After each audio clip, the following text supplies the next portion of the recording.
Alright guys, we here at Lifestyle. We talking to Mr. Xavier B.A.R. How you doing today, man? I'm alright. What's going on, man? Chilling, man. So okay. Alright, so tell me a little bit of history about Broke Ass Racing and how'd you come up with the name? Man, that go all the way back to the first car I ever had. And everybody had all these little names. So I said, well, yeah, we're gonna call ourselves B.A.R Racing, Broke Ass Racing. Back in the early 2000s, I think. I said, by the time you finish paying for this stuff, you broke anyway.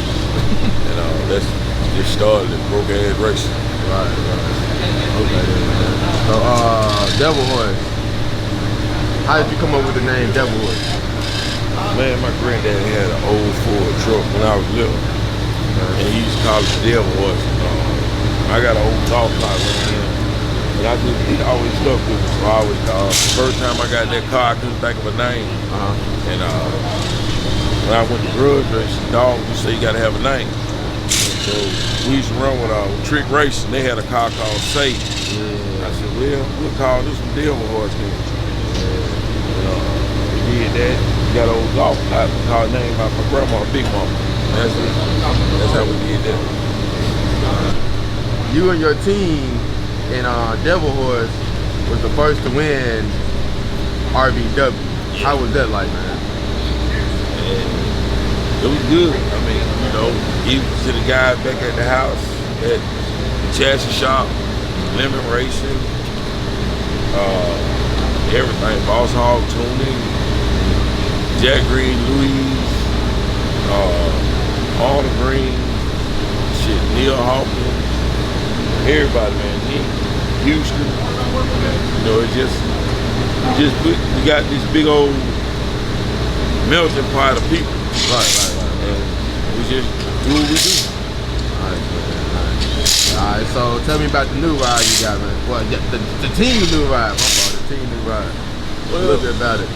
How you come about? Man, the way it came about, Jack and I always try to we say we're gonna flip our money, but we end up keeping these cars. And we collabed on the Cadillac first, the Bush. Well, we collabed on when Jack came on board with B.A.R Racing. He brought along a lot of knowledge on nitrous and all this stuff, but we just bump around, and it came across that it was built a car for sale. So in my mind, we bought the car and sell it. And after we won RVW, a lot of the other, it was like, hey, get a real RVW car. And we was like, oh, okay. So I talked to Jack and Mark Minnesota, Mark Mickey, and Luis DeLeon, one of the owners of Fuel Tech. They were like, I said, man, I just can't do it by myself. Jack and I can't do it by ourselves. And they were like, Fuel Tech came in and said, look, y'all been selling. We sell a lot of Fuel Tech. Yeah. So they were like, look, y'all are good customers. We get a lot of data from each other. They were like, let's do it. I said, okay, so what y'all bring to the table? They were like, we'll bring the system to the table. Okay. So they were like, all you do is supply the car that we had already had for 2 years. Right. And a motor, which I was like, man, I don't know what we're gonna do with that. And Mark Mick was like, I can give y'all transmission. Mark Nelson said, well, I'll help y'all with the struts and shocks. Okay. Well, after that, Jack and I had to collab, and then I was talking to him. We was all talking and chopping it up, and I talked to Jack, and I went to April, and I was like, look, this is what we're gonna do. She was like, well, I think y'all should do this. So I was like, whatever. Come back. We kept on collabing. Louise was all gung-ho, and I said, well, Jack, we ain't got the power plants that we need. Pat Busey was behind, and not a slide against Pat, but man, Pat ain't gonna help you do nothing. So I know Gene got his guys and went there and ran across a nice deal on 2 buck motors. Never ran a Charlie buck motor a day in my life. Reached out to the man talked to us. You know, I tried to go to my engine builder, which he didn't have nothing, and he really wanted to do it. NRC Jeff Niles. He was like, I just can't get it done in that time frame. So he was like, I'm not gonna be mad if you go to somebody. Charlie's a good guy. Ended up talking to Charlie Buck, came across 3 of his big bucks, 958, and I said, damn, a 958. Went back. I think on a lot of shit before we do it, and the guy that bought the Warbird that Jack used to own, Jimmy Taylor, he wanted to come out with us. He wanted to race. And we all got to sit down and started talking, like, and just like came up with this vision, like, look, if we're gonna go in the RVW with a true RVW car, let's kick the door in with 2 cars. Work as a team and work as a family / team first. Right. Cause ain't no man over here bigger than the next man. And kick the door in, went in, boom, got these buck motors, had a few issues, learning the cars and stuff. And man, like the 5th pass, you saw we did 56. Jimmy, you know, Jimmy was just driving heads up 470s a month ago. Now he going 379. You know, we trying to push him on into the numbers. And there you have it. You got to start on it. And the name of the car is Insufficient Funds because, hey, I already said we know what we're going to do. But man, everybody came together and we just, you know, did what we did. Nice, man. And what's next for you, man? After well, first off, how you feel about the RVW class? Like what Insufficient Funds? Think y'all got it in the bag or? Nah, it's a lot of tough competition out there, you know. Jason Lee, Marcus didn't qualify that good, but he a heavy hitter. You got Marcus Burke driving that Gallant car. You got Norman Bryson them over there. You got a lot of heavy hitters. We just got to one round at a time.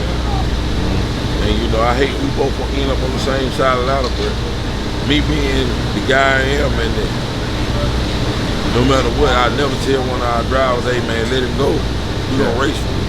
Right. You know? But I mean, hey, we gotta go for it today. There it is. And I got a race in September. What's the date? Talk to me. Tell me the details. Beat the Heat, Willie Dawg birthday bash, September 9th and 10th, if I'm not mistaken. Steele, Alabama.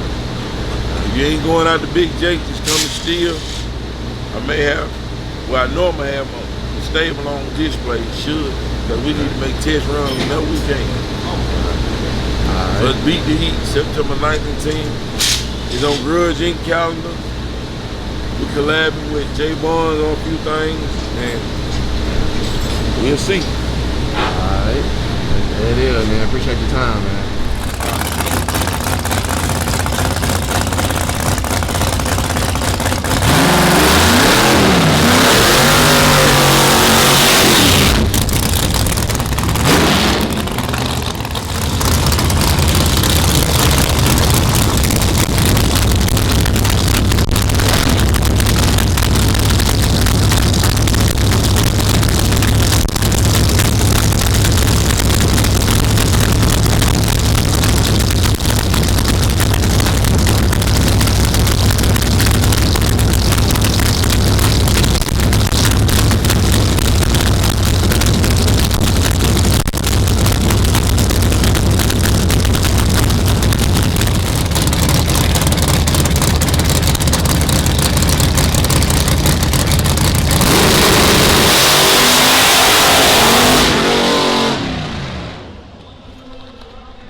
did.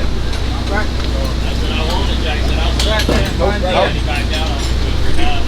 Jack, this hurt. This hurt.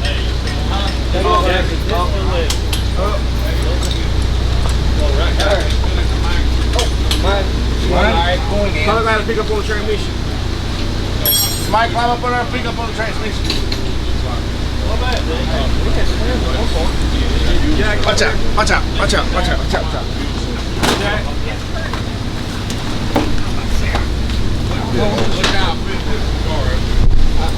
Hold up, Jack. Hold up. What? What are you scared of? This ain't on the jack on the back. No. Oh, you see. Which way? Wiggle it, Nick. The bird is still spinning. Yeah, it's way back. Yeah, it's a bird. Dial pins ain't with the transmission yet. There, it's going. Come on, it's going. Come on, keep pushing. There it is. It's a boat, Sam. Let's stick a boat in the bottom. There's two of them. Hey, you need space. Give up. Oh, space is ready to clean. Between them, the motor mount.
Alright guys, we're here, lights out, 14 is late. They've been putting a lot of work into the car. Got Mr. Louise in the screen, man. How you doing today, man? I'm doing pretty good, bud. Pretty good. Can't complain. Yeah, so question, I got I got some questions about fuel tests. So tell me how did fuel test start and how did you get started with it? So Fuel Tech's actually a Brazilian company. Anderson Dick, my partner, he found the company about 20 years ago, right?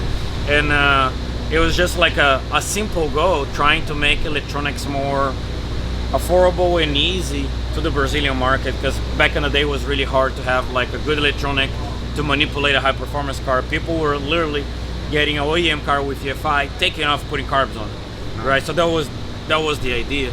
And as time goes by, fast forward, we getting more customers, different clients, different partners, and we realize, the mecca of drag racing it is United States. So we came here to the United States about 7 years or so. Nice. And we tried to expand the operation to the United States on a two-way deal where we learn a lot about drag racing. Mostly we're highly focused on drag racing. We do have a lot of other stuff, performance-based, road racing, boat, jet ski, you name it. But drag racing is our main focus, right? We learn a lot and we try to interact with the customer. And we're really passionate about this. So like we like racing, right? That's why I'm here. Right. So exactly. We like to race. Anderson, again, he races his own personal race cars. I race this one right now. Jack, my buddy, we came with this idea about trying to go after, some stuff with nitrous. We like the challenge, right? So we know the challenge of the nitrous combination. It's a little bit harder, right? Usually the car is lighter, and people would think like a car is lighter is better. To some extent, the car is harder to manipulate when it's lighter. Everything is volatile, right? It tries to move, it tries to do stuff easier. That may mean being quicker, that may mean wheeling, spinning, going left and right. So there's the two-way about this. And the motor itself, the tuning of the nitrous motor is really tricky. It's highly sensitive. There's a small window where it's haul less. You go a little bit to the left, you hurt the motor, a little bit to the right, doesn't go anywhere. So that's what we tried to do, putting this car together. And I could not be more pleased. The team is badass. B.A.R Racing, right? Yes, the guys put this whole operation together. We joined forces, got a good car, good power plant. Fuel Tech manipulates the whole vehicle, so fuel, timing, nitrous, traction control, gear shifting, everything is made by the Fuel Tech. And car did pretty well. We went 66 on the first lap with everything on, 61 tonight. The car got a little bit loose. I had to shut off a little early. I truly believe she was on a 50 lap. So that's really cool, right? And we made small changes now on the converter package and the rear end, and we're gonna try tomorrow, right? Again, and see if we can improve. As now we qualify number 2 in RVW. So y'all shooting for the RVW nitrous record? Yeah, we're shooting for the overall nitrous record because like it is on an RVW car, right? So being lighter helps, right? But again, it's back and forth. Like the Pro Nitrous class, because of the big tire, because of the car doesn't lose by being separated like a flap in the air with the U-joints all bind up, they have more speed, right? We don't. So we need to be really quick early because he ain't gonna go speed out the back. There's no ratio gain, there's nothing. So both me and Jack with different cars being 50s before. So we joined forces on this one to see how deep on the 50s can we go, right? Nice. It's gonna be a challenge, it ain't easy. I don't know if it's gonna be possible, but we're for sure gonna try. Nice, man. How does it feel to be behind the wheel in this bad boy? Oh, it's awesome. It's awesome. It's an awesome feeling, right? It's good to see a combination of my personal business, Fuel Tech.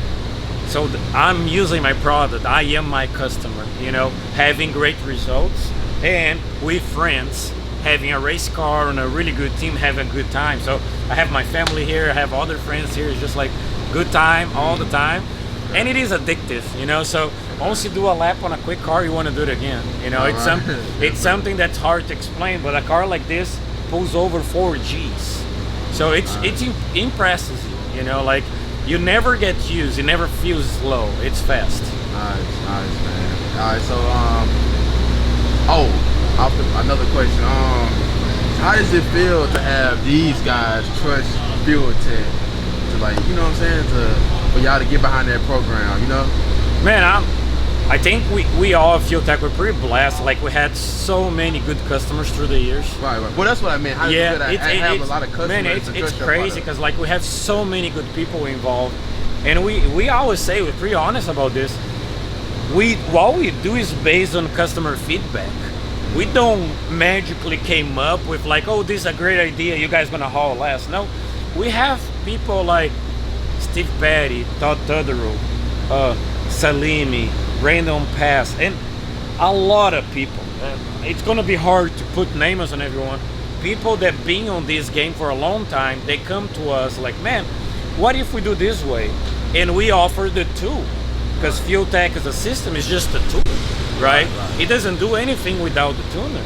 So we get the feedback from the tuner, we apply it to the system, and everyone can use, you know, and it's really cool because we see people performing, you know. So like it's just badass. Like it's just like that feeling of fulfillment, you know. We achieved something good, you know. Like it was a good deal. And all right, so in the last question, man, you have a lot of cars and customers that come to your shop. What was the most unique car in your opinion? Man, that's tough. That's a tough question right there. That's a really tough question. Like, there's everything, right? So, on a nitrous car, we can make huge flames. That's badass. Nice. The flames are large inside the shop. So we made several laps, like with the doors closed, everything dark. That's cool, right? Yeah.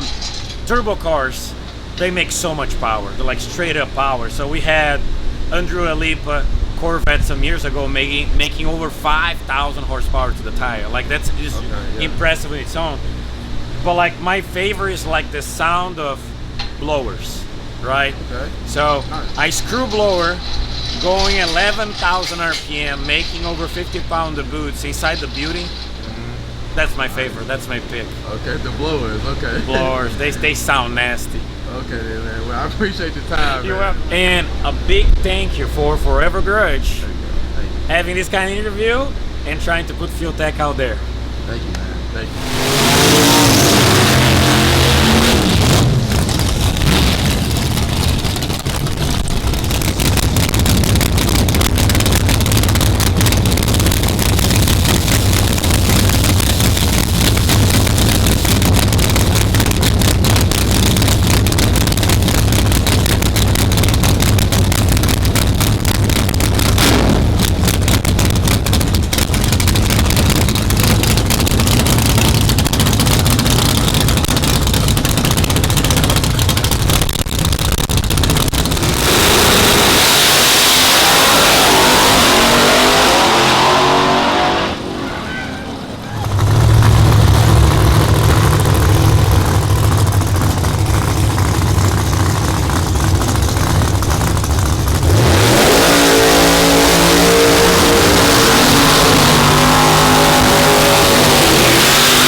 379.